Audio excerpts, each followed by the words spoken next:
Hi friends, கீரை கடையல் வந்து ஒவ்வொரு ஊர்லேயும் ஒவ்வொரு மாதிரி பண்ணுவாங்க இல்லைங்களா?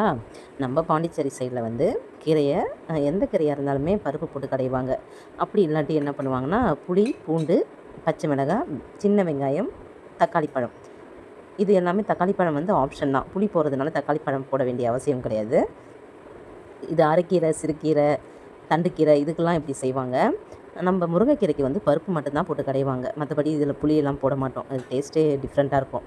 அதனால் நம்ம ஊர் ஸ்டைலில் முருங்கைக்கீரை எப்படி கடையிறதுன்னு பார்க்கலாமா? ஃபஸ்ட்டு வந்து கடாயில் தேவையான அளவு பருப்பு எடுத்துக்கோங்க. துவரம் பருப்பு ஒரு பிடின்னா ஒரு பிடி வந்து பாசிப்பருப்பு எடுத்துக்கோங்க. நீங்கள் வெறும் பாசிப்பருப்புலேயே வந்து பாசிப்பருப்பை ரொம்ப குழைச்சி வேக வைக்காமல் நெத்து பதமாக வேக வச்சு அதில் வந்து வெங்காயம், தக்காளி, பச்சை மிளகாய், நல்லா ஒரு பிடி அளவுக்கு பூண்டு, கொஞ்சமாக மஞ்சத்தூள் இது எல்லாத்தையும் போட்டு நல்லா வேக வச்சுட்டு பாசிப்பருப்பை ஒன்றும் பாதியமாக இருக்கிற மாதிரி வேக வச்சுட்டு அதுக்கப்புறமா அலசி வச்சுருக்க கீரையை கரெக்டாக ஒரு நிமிஷத்துக்கு மேலே வேக வைக்காதீங்க. ரொம்ப வேக வச்சிங்கன்னா முருங்கைக்கீரை வந்து கசப்பாயிடும்.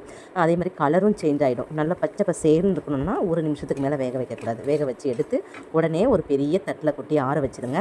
நல்லா கொஞ்சம் சூடு ஆறுனதுக்கப்புறமா உங்களுக்கு கடையது இருந்தாலும் மற்ற போட்டு கடைஞ்சிக்கலாம், இல்லாட்டி மிக்சியில் போட்டாலும் போட்டுக்கலாம். நான் வந்து மிக்சியில் தான் போட்டேன். அதுக்கப்புறமா கொஞ்சமாக உப்பு போட்டு மிக்சியில் அரைச்சி எடுத்து தாளிப்புக்கு கருவடகம் ஒரு 2 பூண்டு தட்டிக்கோங்க.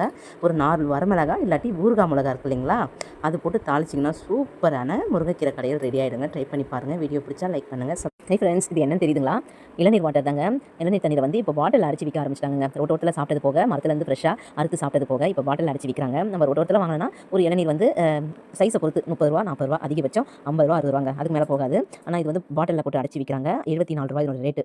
நம்ம வந்து மொபைல் ஆர்டர் போட்டிருந்தோம். நமக்கு வந்து ஆஃபர் ரேட்டில் தான் வந்து 1 ரூபின்னு சொல்லிட்டு சரி வாங்கி தான் ஃப்ரீயாக தானே வருது, வாங்கி பார்ப்போமே அப்படின்னு தான் வாங்கணும். ஆனால் டேஸ்ட் எல்லாமே வந்து இளநீரோட டேஸ்ட் தான் இருக்குது. அதில் எந்த மாற்றமும் இல்லை. நோ ப்ரிசர்வேட்டிவ் போட்டு வேலிடிட்டி வந்து 6 மந்த் வேலிடிட்டி போட்டிருக்காங்க.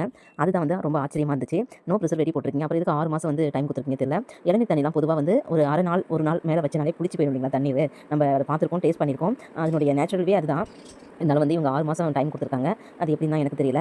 முடிஞ்ச அளவுக்கு நம்ம நேச்சுரலாக கிடைக்கிறது, மரத்துலேருந்து கிடைக்கிறது, ரோட்டோரத்தில் விற்கிறது, இதை வாங்கி சாப்பிட்றது நல்லதுன்னு எனக்கு தோணுது. வீடியோ பிடிச்சிருந்துச்சுன்னா லைக் பண்ணுங்கள், சப்ஸ்கிரைப் பண்ணுங்கள் ஃப்ரெண்ட்ஸ். ஹை ஃப்ரெண்ட்ஸ், அரைக்கீரை கூட்டு எப்படி பண்ணுறதுன்னு பார்க்கலாமா? அதுக்கு கொஞ்சமாக பாசிப்பருப்பு எடுத்து பொன்னிறமாக வறுத்துக்கோங்க. வறுத்துட்டு அதை வாஷ் பண்ணிக்கோங்க. அதில் சின்ன வெங்காயம், தக்காளி பழம், பூண்டு, பச்சை மிளகாய், கொஞ்சமாக மஞ்சத்தூள், கொஞ்சமாக எண்ணெய் ஊற்றி நல்லா வேக வச்சுக்கோங்க. அரைக்கீரையை நல்லா கட் பண்ணி எடுத்து வாஷ் பண்ணி வச்சுக்கோங்க. வாஷ் பண்ணி வச்சுட்டு அதில் கொஞ்சமாக பேனில் எண்ணெய் விட்டுக்கோங்க. சோம்பு, கொஞ்சமாக ஜீரகம், வரமிளகாய், பெருங்காயத்தூள், பெரிய வெங்காயம் 1, கருவேப்பிலை. ஆப்ஷன் வந்து கருவடகம் இல்லாட்டி வடகம் எது வேணாலும் போட்டுக்கலாம். போட்டுட்டு நல்லா கீரையை வதக்கிட்டு அதுக்கப்புறமா பருப்பு எடுத்து ஊற்றி கொஞ்சமாக தேங்காய் துருவி போட்டிங்கன்னா சூப்பரான கீரை கூட்டு ரெடி.